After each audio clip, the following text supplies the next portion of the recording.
Assalamualaikum warahmatullahi wabarakatuh. Perkenalkan, nama saya Diana Erviana. Saya merupakan mahasiswa Statistika angkatan 2021 dengan NPM 100606124 Di sini saya akan mempresentasikan mengenai analisis regresi multiple, yang mana ini merupakan materi pada praktikum analisis regresi. Nah, jadi apa sih itu analisis regresi? Analisis regresi merupakan analisis yang digunakan untuk memprediksi nilai dari sebuah variabel atau peubah dari variabel ataupun peubah lainnya. Nah, analisis ini pun merupakan alat statistika untuk mengevaluasi hubungan antara, pertama, satu variabel dengan satu variabel lainnya, atau ini disebut dengan analisis regresi linear sederhana. Yang kedua, satu variabel dengan beberapa variabel lainnya. Ini disebut dengan analisis regresi linear berganda.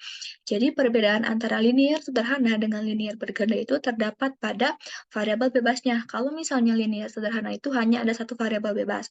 Sedangkan untuk regresi linier berganda ada satu atau lebih variabel bebas. Itu bisa dua, tiga, ataupun seterusnya. Nah, yang akan kita bahas sekarang adalah analisis regresi linier berganda. Nah, lalu seperti apa sih model regresinya? Nah, untuk model regresi linear berganda, seperti pada gambar berikut. Y sama dengan beta 0 ditambah beta 1x1 ditambah beta 2x2 ditambah sampai beta k xk ditambah dengan errornya. Nah, jadi beta k xk ini artinya angkanya bisa sampai berapapun gitu, karena artinya dia lebih dari satu.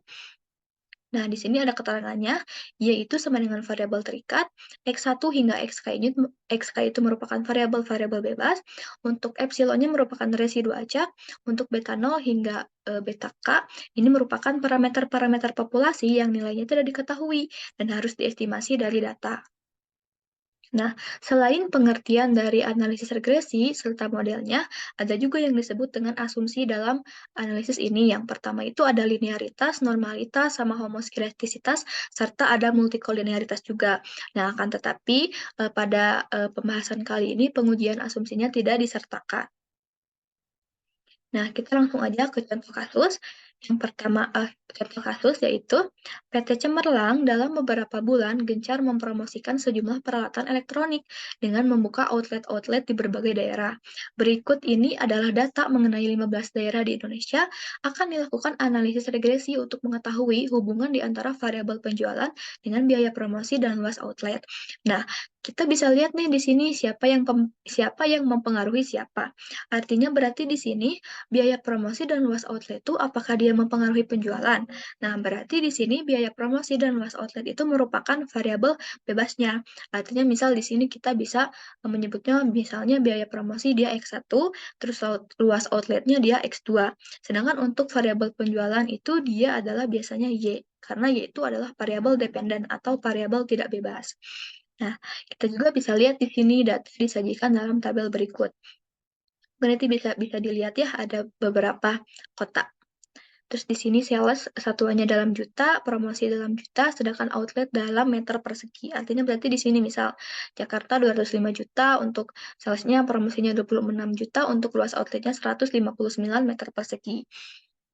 Nah, untuk pertama kita menginputkan data pada SPSS, karena di sini kita menggunakan software SPSS. Yang pertama kita ke variable view. Nah, variable view itu untuk apa sih? Nah, variable view itu untuk mengisi nama variabel yang akan dimasukkan. Sedangkan untuk data view, kita bisa memasukkan data sesuai persoalan. Langsung ke langkah analisisnya.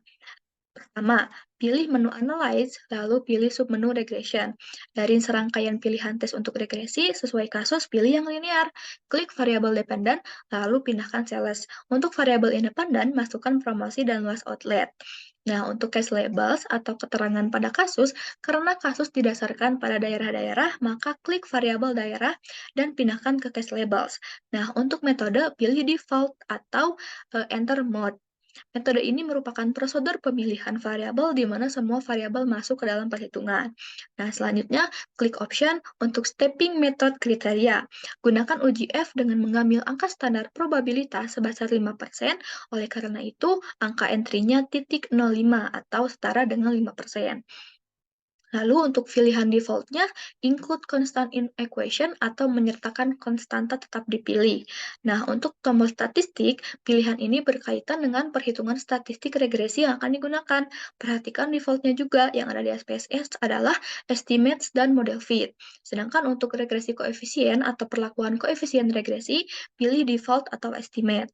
Nah, klik pilihan deskriptif dan collinearity diagnostik pada kolom sebelah kanan, serta klik juga model fit. Nah, untuk residualsnya dikosongan. Setelah statistiknya udah dipilih, kita beralih ke menu plots. Ini berhubungan dengan gambar atau grafik untuk regresi. Ketik pada pilihan produce all partial plots. Lalu kita klik continue, lalu oke, maka output akan muncul. Nah, daripada kita bingung, kita langsung aja ke SPSS-nya untuk mempraktekannya. Kita di sini pindah ke SPSS. Nah, sebelum ke data view, kita harus ke variable view yang tadi. Nah, variable view tuh kita di sini akan mendefinisikan variabel apa aja yang akan dimasukkan. Dan di sini ada daerah, ada sales, ada promosi, sama outlet. Nah, di sini type-nya juga kita sesuaikan. Kenapa di sini daerah string? Karena daerah itu merupakan karakternya itu huruf gitu. Jadi kalau misalnya dia numerik, maka nanti di data view tidak bisa dimasukkan datanya. Nah, untuk width, atau mungkin di sini panjang karakter ya, mungkin di sini bisa dikira-kira aja, seberapa ada berapa angka, ada berapa huruf tiap variabelnya, kita bisa masukkan biar semua huruf atau angkanya bisa masuk di kolom itu, gitu. Untuk desimal, kita di sini 0 karena tidak ada angka di belakang koma. Terus di sini untuk label, mungkin ini opsi aja ya, bisa diisi atau tidak. Untuk di sini kita ke measure atau skala, di sini tuh kita untuk daerah pilih yang nominal. Kenapa? Karena daerah ini merupakan kategori-kategori yang tidak ada urutannya gitu. Sedangkan untuk sales, promosi, sama outlet kita pilih yang scale. Nah, setelah variable view-nya beres, kita ke data view. Kita ke data view untuk memasukkan data sesuai kasus tadi. Di sini ada Jakarta, Tangerang, sampai Pekalongan. Nah, seperti yang udah didefinisikan tadi, kalau misalnya sales itu satuannya juta, promosi juga juta, sedangkan outlet meter persegi. Nah, misalkan di sini daerahnya Jakarta, penjualannya sebesar 205 juta, dengan biaya promosinya 26 juta, dan luas outletnya 159 meter persegi. Nah, mungkin di sini kita langsung aja ke langkah analisisnya. Dari semua menu ini, pilih Analyze, lalu kita pilih yang Regression, lalu kita pilih yang Linear. Nah, di sini kan ada dependen sama independen. Nah, kita kan tadi udah didefinisikan ya, kalau misalnya yang variabel dependen atau variabel Y-nya itu adalah sales. Sedangkan untuk variabel independennya adalah promosi sama outlet.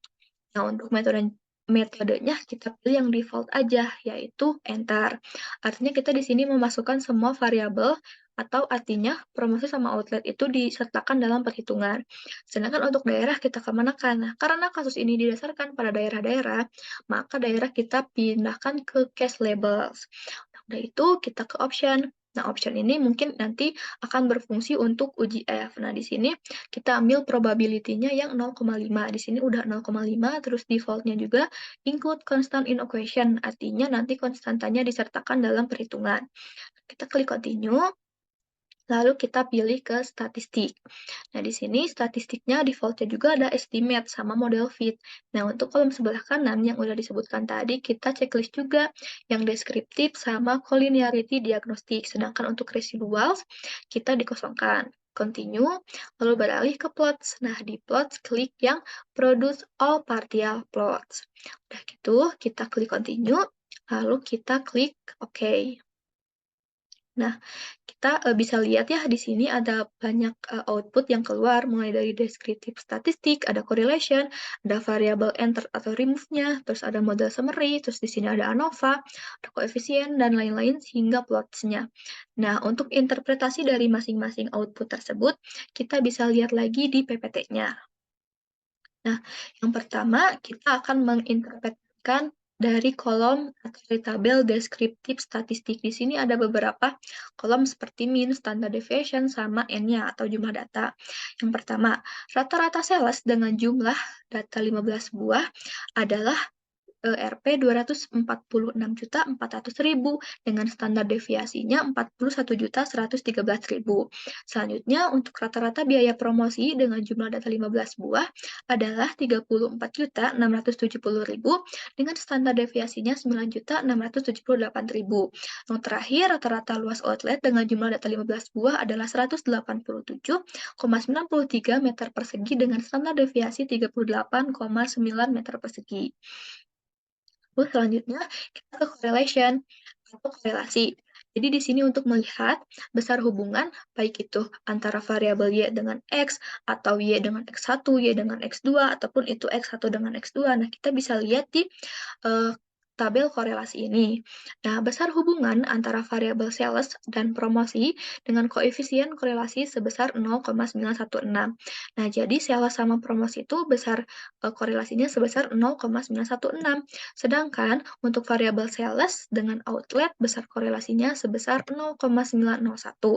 Secara teoritis, karena korelasi antara sales dan promosi lebih besar, artinya 0,916 ini memang lebih besar ya dari 0,901, maka variabel promosi ini lebih berpengaruh terhadap sales dibandingkan variabel outlet. Nah, di sini terjadi juga korelasi yang cukup kuat antara variabel promosi dengan variabel outlet, yaitu 0,75. Artinya, outlet dan promosi kan dia itu variabel X ya, X1 sama X2. Nah, seharusnya antar variabel bebas itu tidak boleh ada korelasi. Nah, kalau semisal ada korelasi, berarti dia itu ada multikol. Nah, tingkat signifikansi koefisien korelasi satu sisi dari output menghasilkan angka 0,000. Karena probabilitas jauh di bawah 0,05, maka korelasi antara sales dengan promosi itu sangat nyata. Nah, kita interpretasi output yang selanjutnya yaitu variabel enter sama remove. Nah, di sini itu variabel enternya ada outlet sama promosi. Terus variabel remove-nya tidak ada yang di-remove, artinya semua variabel bebasnya disertakan dalam perhitungan. Terus selanjutnya kita ke model summary untuk melihat di sini ada R-square ya. R-square itu berarti akan melihat seberapa besar pengaruhnya. Nah, di sini angka R-square-nya 0,952 atau 95,2%. Sales perusahaan bisa dijelaskan oleh variabel biaya promosi dan outlet yang disewa. Sedangkan sisanya 100% dikurangi 95,2% sama dengan 4,8% dijelaskan oleh sebab-sebab yang lain. Artinya, di sini ada 4,8% yang mempengaruhi penjualan selain biaya promosi dan outlet. Akan tetapi di sini tetap biaya promosi dan outlet memiliki pengaruh yang besar, yaitu 95,2%. Di sini juga ada standar error of estimation sebesar 9,76 kalau dibulatkan atau sebesar 9.760.000. Perhatikan pada analisis sebelumnya yang tadi deskriptif itu, kalau misalnya standar deviasi sales itu 41.113.000 yang jauh lebih besar dari standar error of estimate yang hanya 9.760.000. Nah, karena lebih kecil dari standar deviasi sales, maka model regresi lebih bagus dalam bertindak sebagai prediktor sales daripada rata-rata sales itu sendiri. Nah, ini untuk yang model summary. Selanjutnya kita ke ANOVA. Di sini kita akan melihat nilai F hitung sama tingkat signifikansinya. Ini untuk melihat apakah modelnya baik atau enggak, dilihat dari tingkat signifikansi uji F-nya. Nah, di sini nilai F hitungnya 118,294, tingkat signifikansinya 0,00. Nah, di sini dilihat kalau semisal 0,000 itu jauh lebih kecil dari 0,05, maka model regresi bisa dipakai untuk memprediksi sales. Atau bisa dikatakan, promosi model regresi bisa dipakai untuk memprediksi sales. Selanjutnya, ke modelnya. Nah, modelnya itu seperti apa sih model yang kebentuk dari kasus ini gitu. Nah, kita kan tadi udah disebutin kalau misalnya model regresi linearnya ya sama dengan beta 0 tambah beta 1 X1 ditambah beta 2 X2. Nah, berdasarkan tabel yang koefisien ini, kita lihat di unstandardized coefficient. Nah, untuk yang ini kita lihat di unstandardized coefficient yang bagian B-nya. Nah, di sini ada konstan, ada promosi, sama ada outlet. Nah, di sini konstan artinya dia beta 0, untuk promosi dia beta 1, untuk outlet dia beta 2. Nah, kita masukkan angka-angka yang ini ke modelnya. Berarti didapat Y sama dengan 64,639 ditambah 2,342 X1 ditambah 0,5 35X2, yang di mana Y-nya sama dengan sales, X1-nya yaitu biaya promosi, dan X2-nya adalah luas outlet. Nah, untuk interpretasi ini, konstanta sebesar 64.639 menyatakan bahwa jika tidak ada biaya promosi atau outlet yang disewa perusahaan, maka sales adalah sebesar 64.639.000. Nah, jadi ini maksudnya adalah kalau semisal nggak ada biaya promosi sama luas outlet, ternyata penjualannya itu hanya 64 juta. Tetapi kalau misalnya kita pengen nambahin nih ada biaya promosi buat ningkatin penjualan, oh ternyata bisa karena hasilnya positif, yaitu kalau semisal ada penambahan RP1 saja untuk biaya promosi, berarti terdapat penambahan eh, sales atau penjualan sebesar 2.432 dalam juta atau 2.432.000.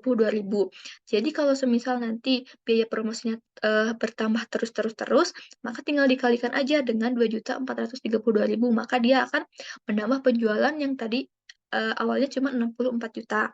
Nah, ternyata ada variabel lain yang mempengaruhi, yaitu luas outlet. Dia juga nilainya positif, berarti dia bisa menaikkan penjualan. Nah, semakin tingginya luas outlet, maka dia bisa meningkatkan penjualan sebesar 0,535. Nah, karena ini juga tandanya plus, maka 1 meter persegi luas outlet akan meningkatkan sales sebesar Rp 0,535. Seperti itu. Lalu selanjutnya, interpretasi output untuk koefisien. Kita bisa dilihat di sini untuk menguji masing-masing koefisiennya, yaitu melihat nilai T hitung dengan tingkat signifikansinya. Di sini ada hipotesisnya, H0, H1-nya seperti apa. Lalu kita lihat di sini tingkat signifikansinya 0,000 semuanya. Berarti di sini kita dasar pengambilan keputusannya bisa dilihat kalau misalnya probabilitasnya kurang dari 0,05 maka 0 ditolak. Sedangkan kalau misalnya probabilitasnya lebih dari 0,05 maka H0 diterima. Nah, terlihat kan kalau misalnya tingkat signifikansinya itu 0,000 atau probabilitas jauh di bawah 0,05. Sehingga H0 ditolak atau koefisien regresi signifikan.